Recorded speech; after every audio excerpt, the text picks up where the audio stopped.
ಬರುವ ಫ್ಯಾಕ್ಟ್ರಿಗಳು ಕೊಪ್ಪಳಕ್ಕೆ ಬಂದರೆ ಕೊಪ್ಪಳ ನರಕಕ್ಕಿಂತ ಕನಿಷ್ಠ ಆಗುತ್ತೆ. ಇದಕ್ಕಿಂತ ನಾನು ಏನೂ ಹೆಚ್ಚಿಗೆ ಹೇಳ್ಯಾರಲ್ಲ. ನಮ್ಮ ಮೊನ್ನೆನೇ ಹೇಳಿದ್ಮೇಲೆ ನಿಮ್ಗೆ ಏನು ಇನ್ನು ನಾನು ಬರೇ ಫ್ಯಾಕ್ಟ್ರಿಗಳು ಈ ಕಡೆ ಬಂದ್ರೆ ತೊಟ್ಟಲ್ಗೆ ಹೋಗೋರು ಕಡಿಮೆ, ಹೆಣಕ್ಕೆ ಹೋಗೋರು ಜಾಸ್ತಿ ಆಗ್ತಾರೆ. ಇಷ್ಟೇ ನಾ ಹೇಳೋದು, ಇದಕ್ಕಿಂತ ಜಾಸ್ತಿ ಹೇಳೋದು. ನಿಮಗೆ ಎಷ್ಟರ ಮಟ್ಟಿಗೆ ಪರಿಸರದ ಬಗ್ಗೆ ಐತೆ ಗೊತ್ತಿಲ್ಲ. ನನಗೆ ಅದ್ರ ಬಗ್ಗೆ ಒಳಗೆ ಹೃದಯ ತುಂಬಾ ಪ್ರೀತಿ.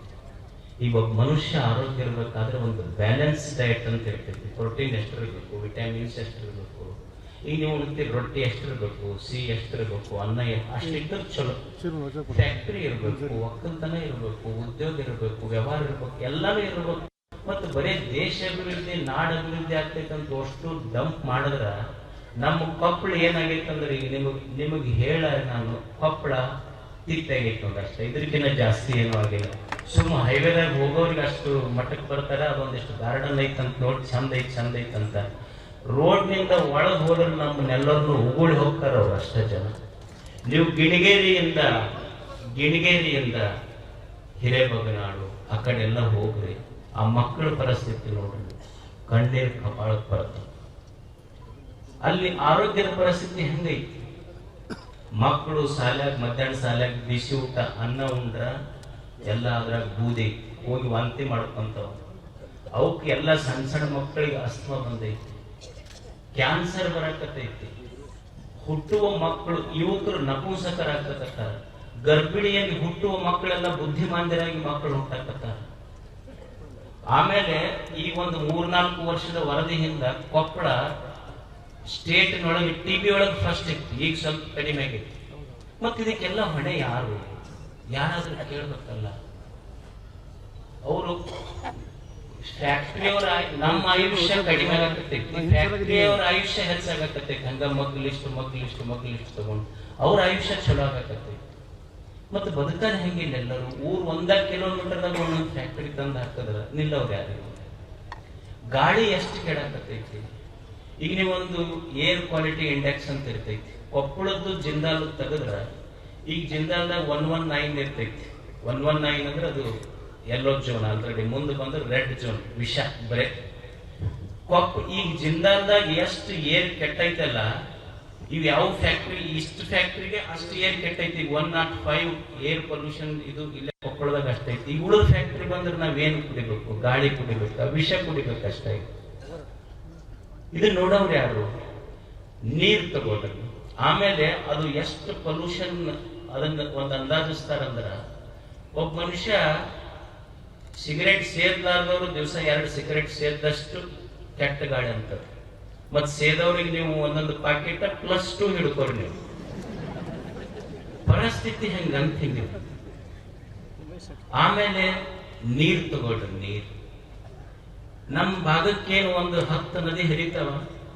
ನಿಮಗ್ ಕೊಪ್ಪಳ, ರಾಯಚೂರು, ಬಳ್ಳಾರಿ, ವಿಜಯನಗರ ಈ ಎಲ್ಲಾ ಜಿಲ್ಲೆಗಳಿಗಿರುವ ಒಂದೇ ಒಂದು ತಾಯಿ ಅಂದ್ರೆ ತುಂಗಭದ್ರಾ. ನಮಗ್ ಕುಡಿಯೋ ನೀರು ಹೆಂಗಿರ್ತಾವ? ಎಲ್ಲ ದಿವಸ ಪೇಪರ್ನಾಗ ಗೊತ್ತಿರಲ್ಲ ಹಸಿರು ಬಂದೈತಿ ಅಂತ. ಇವೆಲ್ಲರೂ ಅಷ್ಟು ಬಿಟ್ಟಿದ್ದು ಮತ್ತೆ ಬ್ಯಾಸಿಗೆ ಹೋಗಿ ಹೊಳಿಗೆ ಸೇರ್ತಂದ್ರ ಏನು ಕುಡಿಬೇಕು ನಾವೆಲ್ಲ? ಮತ್ತೆ ಇದನ್ನ ಯಾರು ಕೇಳೋರು? ಇದನ್ನ ಮತ್ತ ಇಷ್ಟು ಕೃಷಿ ಭೂಮಿ ಅದ, ಅದು ಫ್ಯಾಕ್ಟ್ರಿ ಅವರು ಸಪೋಸ್ ಒಂದು 200 ಎಕರೆ ತಗೋತಾರ ಅಂತೇಳಿ ಪ್ರಶ್ನೆಯಲ್ಲಿ 200 ಎಕರೆ ತಗೊಂತಾರ. ಅದು ಬಿಡುವ ಹೊಗೆ ಸುತ್ತಮುತ್ತ 10 ಕಿಲೋಮೀಟರ್ ರೈತರಿಗೆಲ್ಲ ಹಾಳು ಮಾಡ್ತೈತೆ. ಆ 200 ಎಕರೆ ಸಮಸ್ಯೆ ಇಲ್ಲಿ, ಬಿಡುವ ಹೊಗೆಯಿಂದ ಎಷ್ಟು ಸಮಸ್ಯೆ ಐತಿ. ಇದು ಎಷ್ಟೋ ಫ್ಯಾಕ್ಟ್ರಿ ಬರಲಿ, ಎಷ್ಟೇ ಇಂಡಿಯಾ ಡಿಜಿಟಲ್ ಆಗಲಿ, ಗೂಗಲ್ನಿಂದ ರೊಟ್ಟಿ ಮಾತ್ರ ಡೌನ್ಲೋಡ್ ಮಾಡ್ಕೊಳಕ್ ಆಗೋದಿಲ್ಲ. ಅದಕ್ಕೆ ಭೂಮಿ ತಾಯಿನೇ ಬೇಕು ಅನ್ನೋದನ್ನ. ಏನು ಉಣ್ಣುವ ರೊಟ್ಟಿ ಗೂಗಲ್ ನಿಂದ ಡೌನ್ಲೋಡ್ ಮಾಡ್ಕೊಳಕ್ ಆಗುತ್ತಾ? ನಮಗ ಆಗಲ್ಲ. ಅದಕ್ಕೆ ಇಷ್ಟು ಮನ್ಯಾಗ ವಯಸ್ಸಾಮಾನ್ಯ ನಾನು ಬಗನಾಳಿಗೆ ಹೋಗಿದ್ದೆ. ಅವು ಹೆಣ್ಮಕ್ಳು ಮುದುಕಿಯರು ಕೈ ಹಿಡಿದಿದ್ಯಪ್ಪ, ಇದನ್ನ ಏನ್ ಮಾಡ್ಬೇಕಪ್ಪ ನಾವು? ಇಲ್ಲಿ ಎಲ್ಲಾ ಹೊಲ ಐತಿ, ಮನಿ ಐತಿ, ಇಲ್ಲಿ ಇರಕ್ಕೂ ಸಾಧ್ಯ ಇಲ್ಲ, ಮತ್ತೆ ಇದನ್ನ ಜಾಗ ಬಿಟ್ಟು ನಮ್ಗೆ ಹೋಗಕ್ಕೂ ಆಗೋದು. ಈ ಪರಿಸ್ಥಿತಿ ಒಳಗೆ ಹೆಂಗ್ ಬದುಕಬೇಕು ಮನುಷ್ಯ? ಎರಡನೇ ವಿಚಾರ ಏನು ಅಂದ್ರೆ, ಬಹಳ ಮಂದಿ ಭಾರಿ ಕುತೂಹಲ ಈಗ ಏನು ಅಂದ್ರೆ, ಅಜ್ಜರ್ ಜಾತ್ರೆಯಾಗ ನನಗೆ ಮಠದ ಆವರಣ ಬಿಟ್ಟು ಎಲ್ಲಿ ಹೊರಗೆ ಕರ್ಕೊಂಡು ಹೋಗ್ಬೇಡ್ರಿ ಅಂದ್ರು. ಫ್ಯಾಕ್ಟ್ರಿ ಹೋರಾಟಕ್ಕೆ ಹೆಂಗ್ ಬರ್ತೀವಿ ಅಂದ್ರೆ ಕೇಳ್ಬೇಕನ್ನೋ. ನೀವು ಈ ಕಾರ್ಯಕ್ರಮಕ್ಕೆ ಬಂದವರು ಕಡಿಮೆ ಇದ್ರಿ, ಇದನ್ನ ಕೇಳಕ್ ಬಂದವರು ಬಹಳ ಮಂದಿ ಇದ್ರಿ. ನೀವೆಲ್ಲ ಜಾತ್ರೆಗೆ ಇನ್ನೂ 3 ತಿಂಗಳಾಗಿಲ್ಲ ಹೇಳಿ ನನಗೆ ಒಟ್ಟ ಮಠದ ಕಂಪೌಂಡ್ ಬಿಟ್ಟು ಕರ್ಕೊಂಡು ಹೋಗ್ಬೇಡ್ರಿ ಅಂದವ್ರು ಅವರ. ಈಗ ಈ ಫ್ಯಾಕ್ಟ್ರಿ ಬಂತಂದ್ರೆ I am the first person to oppose ಅಂತ ಹೇಳಿದವ್ರ ಅವರ. ಹೆಂಗ ಬಂದ್ರು, ಯಾಕೆ ಬಂದೆ, ಬರ್ಬೇಕಾತೇನು? ನೀವು ನೋಡಿ, ಕೊಪ್ಪಳದ ಸುತ್ತ ಹಳ್ಳಿಗಳು, ನಾವೊಬ್ಬನೇ ಅಲ್ಲ, ಮಠದ 18 ಜನ ಸ್ವಾಮಿಗಳು, ಮಠದ ದಾಸೋಹ. ನಿಮ್ಮ ಮನೆಗೆ ಬರ್ತೀನಿ ನಾನು, ಮನೆಗೆ ಬಂದು ಪಾತ್ಪೂಜೆ ಮಾಡ್ಕೊಂಡಿರಿ, ನನ್ನ ಜೋಡಿ ಕಾಣಿಕ ಹಾಕಿರಿ, ರೊಕ್ಕ ಕೊಟ್ಟಿರಿ, ಮಠಕ್ಕೆ ಧಾನ್ಯ ಕೊಟ್ಟಿರಿ, ಇಸ್ಕೊಂಡ್ ಬಂದು ಜಾತ್ರೆ ಮಾಡಿ ಭಾರಿ ಸ್ವಾಮಿಗಳಪ್ಪ ಜಾತ್ರೆ ಮಾಡ್ತಾರಂತ ಅನಿಸ್ಕೊಳ್ಳೋ, ಅಥವಾ ಯಾವ ಜನರು ಭಕ್ತರು ಮಠದ ಎಲ್ಲ ಸ್ವಾಮಿಗಳಿಗೆ ಅನ್ನ ಕೊಟ್ಟು, ಮಠದ ಮಕ್ಕಳಿಗೆ ಭಿಕ್ಷಾ ಕೊಟ್ಟು, ಮಠದ ದಾಸೋಹ ನಡೆಸಿದಂತ ಭಕ್ತರ ಕಷ್ಟದೊಳಗಿದ್ದಾಗ ಒಂದು ಧ್ವನಿ ಎತ್ತಲಿಲ್ಲ ಅಜ್ಜ ಅನ್ನುವ ಆತ್ಮಸಾಕ್ಷಿ ವಿರುದ್ಧ.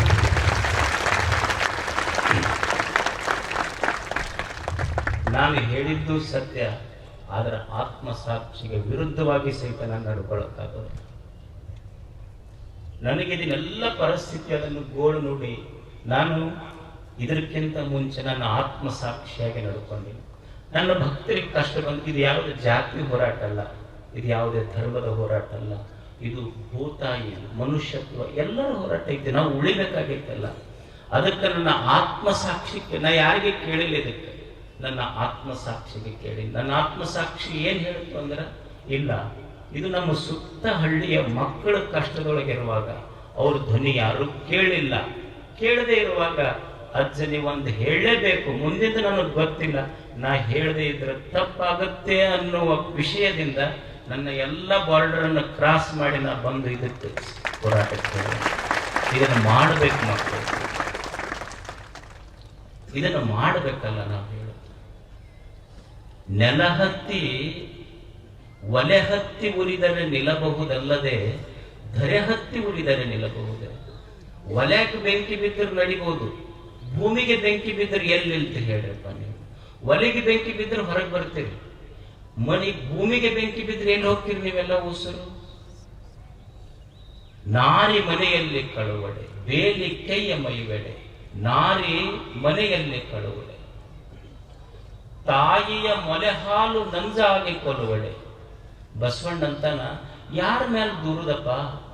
ಬೇಲಿನ ಎದ್ದು ಹೊಲ ಮೈಯಾಕತ್ತು ಅಂದ್ರ, ಮನ್ಯಾಗಿದ್ದ ಹೆಂಡತಿಯ ಕಳು ಮಾಡಕತ್ತಂದ್ರ, ನನಗ ಜನ್ಮ ಕೊಟ್ಟ ತಾಯಿಯ ಹಾಲ ನನಗ ವಿಷ ಕೊಡಕತ್ತಂದ್ರ ದೇವ್ರೇ ನಾ ಯಾರಿಗೆ ದೂರಿಲ್ಲ? ಯಾರ ಮೇಲೆ ದೂರದ? ಯಾರ ಮೇಲೆ ದೂರ್ಲಿಕ್ಕಾಗೋದಿಲ್ಲ. ಅದಕ್ಕೆ ನನ್ನ ಮನಸ್ಸು, ನನ್ನ ಕಾನ್ಸಿಯಸ್ ಇಟ್ ಟೋಲ್ಡ್ ಮಿ, ನೀನು ಮುಂದಿನ ಆಗು ಹೋಗುಗಳ ಬಗ್ಗೆ ನಾನು ವಿಚಾರ ಮಾಡೋದಿಲ್ಲ, ಆದ್ರೆ ನನ್ನ ಮಕ್ಕಳು ಕಷ್ಟದಾಗಿದ್ದಾಗ, ಗವಿಸಿದ್ದಪ್ಪಜ್ಜನ ಮಕ್ಕಳು ಕಷ್ಟದಾಗಿದ್ದಾಗ ಅಜ್ಜ ಒಂದು ಧ್ವನಿ ಎತ್ತಲಿಲ್ಲ ಅನ್ನುವ ಆತ್ಮಸಾಕ್ಷಿ ವಿರುದ್ಧ ನಾನೆಂದು ನಡ್ಕೋಬಾರದು ಅನ್ನುವ ಮನಸ್ಸಿಗೆ ನಾನೊಂದು ಮಾತು ಬರ್ತೀನಿ ಅಂತ ಹೇಳಿದ. ಇದಕ್ಕ ಅವರೆಲ್ಲ ಹಿರಿಯರು ಬಂದು ಅಜ್ಜವರು ನೇತೃತ್ವ ವಹಿಸ್ಬೇಕು ಇದಕ್ಕಂತ. ಎಲ್ಲ ಹಿರಿಯರು ಮತ್ತು ಸಂಘಟನೆಯವರು ಬಂದು ಹೇಳಿದ ಅಜ್ಜವ್ರು ನೇತೃತ್ವ ವಹಿಸ್ಬೇಕು. ನಾನೇನು ಕೊಪ್ಪಳದಾಗ ನಾ ಒಬ್ಬನೇ ಇರ್ತೀನಿ, ನನಗೆ ನೇತೃತ್ವ ವಹಿಸಕ್ಕೆ ನೀವು ಯಾರು ಗಾಳಿ ಉಸಿರಾಡಲ್ಲ, ಏನು ನನಗೆ ಮುಂದೆ ಬಿಟ್ಟು ಆಮೇಲೆ ಹಿಂದೆ ಉಳಿಬೇಕನ್ನೋರು. ನಾ ಯಾವ ಇದಕ್ಕೂ ನೇತೃತ್ವ ವಹಿಸೋದಿಲ್ಲ. ನನ್ನ ಮೊನ್ನೆ ಏನು ಜಾತ್ರೆಗೆ ಹೇಳಿನಲ್ಲ ಅದಕ್ಕೆ ಬದ್ದದೀನಿ, ನಾನು ತಿಳಿತೀನಿ. ನಾನು ಯಾವುದ ನೇತೃತ್ವಗಳಿಗೆ, ಸಂಘಟನೆಗಳಿಗೆ, ಮುಖಂಡತ್ವ, ನೇತೃತ್ವ ಅಂತ ಏನೂ ಇಲ್ಲ. ಆದರೆ ಇದನ್ನು ಹೇಳಬೇಕಾಗಿತ್ತು, ನಿಮಗೆಲ್ಲರಿಗೂ ಇದ್ರ ಬಗ್ಗೆ ಅರಿವು ಮೂಡಿಸಬೇಕಾಗಿತ್ತು. ಅದಕ್ಕೆ ನಿಮ್ಮನ್ನೆಲ್ಲರಿಗೂ ಬರ್ಲಿಕ್ಕೆ ಹೇಳಿದ್ದೇನೆ, ನಿಮಗೆ ಸತ್ಯವಾದ ಮಾತುಗಳನ್ನು ಹೇಳ್ತಾ ಇದ್ದೇನೆ ಅಷ್ಟೆ. ಇದನ್ನು ಹೇಳಬೇಕು, ಇದನ್ನು ನಿಮಗೆ ಹೇಳಬೇಕು. ಆಮೇಲೆ ಮೂರನೇ, ಯಾಕೆ ಅಜ್ಜವ್ರು ಇದನ್ನು ಕರೆ ಕೊಟ್ಟರು ಅನ್ನೋದಕ್ಕೆ ನಿಮಗೊಂದು ಮಾತು ಹೇಳಿ. ಮೂರನೇ, ಈಗ ಏನೇನೋ ಮಾತಾಡ್ತಿರ್ತೀವಿ. ಮಾತಾಡುವಾಗ ಈಗ ನೀವು ಫೋನ್ನವರು, ಮೀಡಿಯಾದವರು ಯಾವಾಗ ಕಟ್ ಮಾಡ್ತಿರೋ, ಯಾರನ್ನು ಕಟ್ ಮಾಡ್ತಿರೋ ಗೊತ್ತಾಗೋದು. ಅದನ್ನ ಏನು ಕಟ್ ಮಾಡಿ ಯಾವಾಗಾರ ಪೋಸ್ಟ್ ಮಾಡಿ ಏನೇನೋ ಬಿಡ್ತೀರಿ. ಮನ್ನಪ್ಪ ಒಂದು ಬಿಟ್ಟಿದ್ದ, ಕಾರ್ಖಾನೆಗಳ ವಿರುದ್ಧ ಗವಿಶ್ರೀಗಳು ಸೊಡ್ಡು ಹೊಡೆದಿದ್ದಾರೆ. ನಾಂದೆ ಬಕ್ಕಡೆ, ಕಾರ್ಖಾನೆಗಳ ವಿರುದ್ಧ ಸೊಡ್ಡು ಹೊಡೆದಿದ್ದಾರೆ. ಕಾರ್ಖಾನೆಗೆ ಹೋಗಿ ದುಡ್ಡು ಹೊಡೆವ, ಅವ ಸೊಡ್ಡು ಹೊಡೆವನ.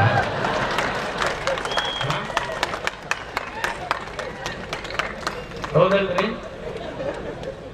ಅಂದ್ರೆ ದುಡ್ಡು ಇವ್ರು ಹೊಡ್ಕೊಂತ ಅಡ್ಡಾಡವರು, ಸೊಡ್ಡು ನನಗೆ ಹೊಡ್ಯಾಕ ಹಚ್ಚವ್ರು.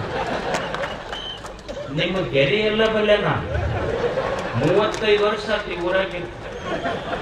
ಎಷ್ಟು ಮಂದಿ ಸ್ವಾಮಿಗಳಿಗೆ ಸೊಡ್ಡು ಹೊಡಿಸಿ ಮಣ್ಣು ಮುಗಿಸಿಲ್ಲ ನೀವು? ಅಂದ್ರೆ ಇನ್ನೂ ಐತಡ್ರಿಪ್ಪ, ಇನ್ನೂ ಬಾಳ ಅದಾವ ನಿಮ್ಗೆ ಹೇಳೋದು. ಸ್ವಲ್ಪ ನಾವು ಸ್ವಲ್ಪ ಬೈಲಿಕ್ ಇದ್ದಂಗೆ ಏನು ಹಿಂಗ್ ಸೊಟ್ಟು ಹೊಡಿಸಿ ಸ್ವಾಮಿಗಳನ್ನ ಉಬ್ಬಿಸಿ ಏನೇನು ಮಾಡಿಲ್ಲ ನೀವೆಲ್ಲ ಭಕ್ತರು, ಗೊತ್ತಿಲ್ಲ.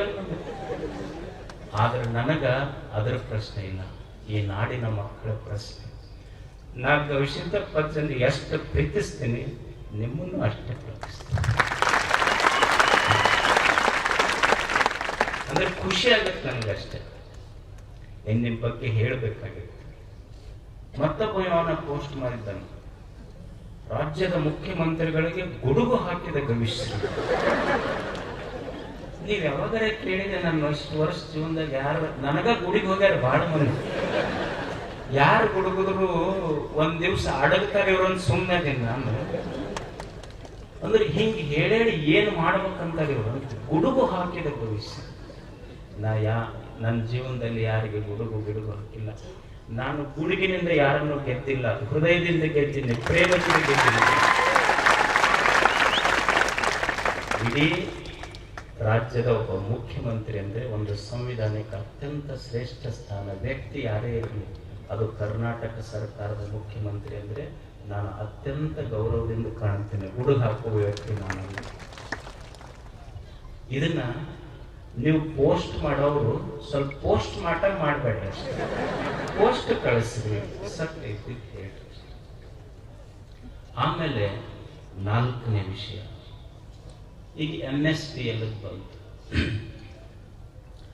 MSPL ವಿಷಯ ಬಂದಾಗ ಯಾಕೆ MSPL ವಿರೋಧ ಮಾಡಬೇಕು? ಅವ್ರು ಯಾರೋ ಹೇಳ್ತಾ ಇದ್ರು, ಯಾಕೆ ಕೊಪ್ಪಳ ಏನೈತಿ ಗೊತ್ತಾ? ಇದೊಂದು ಸಾಂಸ್ಕೃತಿಕ ರಾಜಧಾನಿ, ಭಕ್ತಿಯ ರಾಜಧಾನಿ. ನಿಮ್ಮೂರು ಹೆಂಗೈತಂದ್ರ ಯಾರ ಕಾಣ್ಲಿ ಬಂದ ಜನರಿಗೆ ಬರೇ ನೀರು ಕೇಳಿದ್ರ ಹಾಲು ಕೊಟ್ಟು ಉಣಿಸಿ ಕಳಿಸುವ ಜನ ಈ ಕೊಪ್ಪಳ ನಾಡಿನಲ್ಲಿ. ನೀರಡಿಕಾಗೈತಿ, ನೀರು ಕೊಟ್ಟರೆ ಅಂದ್ರೆ ಹಾಲು ಕೊಟ್ಟು ಉಣಿಸಿ ಕಳಿಸುವ ಮಾತೃ ಹೃದಯದ ಜನ. ನೀವು ಒಂದು ವೇಳೆ ಫ್ಯಾಕ್ಟರಿ ಬಂತು ಅಂದ್ರೆ ನಿಮ್ಮ ಊರಾಗ ಅವು ಬರೇ ಅಲ್ಲಿ ಹೊರಗಿನ ಎಲ್ಲ ಸೇರ್ಕೊಂಡು ನಿಮ್ಮ ಊರವ್ರಿಗೆ ನೀವ ಯಾವ ಊರವ್ರಿ ಅಂತ ಕೇಳೋ ಪ್ರಸಂಗ ಬರ್ತದೆ.